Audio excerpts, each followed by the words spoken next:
Israel के खिलाफ हुतियों का ऐलान जंग हो चुका है। इजराइल और गाजा के बीच जारी संघर्ष अब पूरे मिडिल ईस्ट को अपनी चपेट में ले चुका है। गाजा पर इजरायली हमले ने कई इलाकों को मलबे में तब्दील कर दिया, लेकिन कहानी यही नहीं रुकी।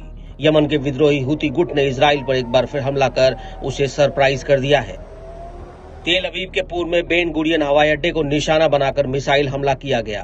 हुती समूह के प्रवक्ता जनरल याहिया सारी ने कहा कि ऑपरेशन में इस्तेमाल की गई मिसाइल फिलिस्तीन 2 थी, जो एक हाइपरसोनिक बैलिस्टिक मिसाइल है और इसने गाजा पर आक्रमण की दागी गई ये 46वीं यमनी मिसाइल है।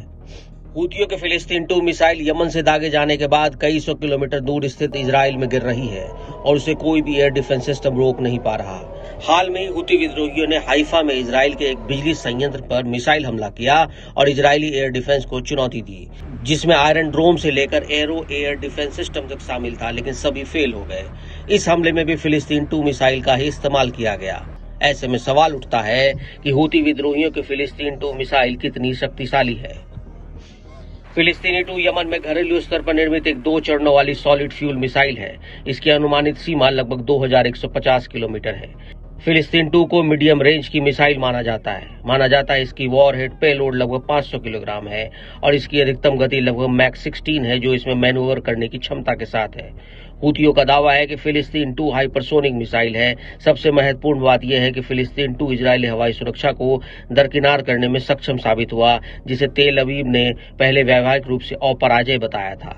इससे पहले इजराइल ने लेबनान की राजधानी बेरूत को निशाना बनाया और 8 इमारतों पर स्ट्राइक, जिसके बाद यमनी हुती ने तेल अवीव के पूर्व में बेन गुरियन हवाई अड्डे को निशाना बनाकर मिसाइल अटैक किया।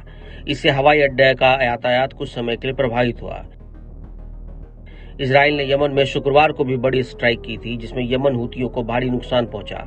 इजरायली सेना ने यमन के 2 बंदरगाह होदेदाह और सईफ एयरपोर्ट को हवाई हमले में तबाह कर दिया। इजरायली सेना का दावा है कि उनका इस्तेमाल हथियार ले जाने और लाने के लिए किया जा रहा था।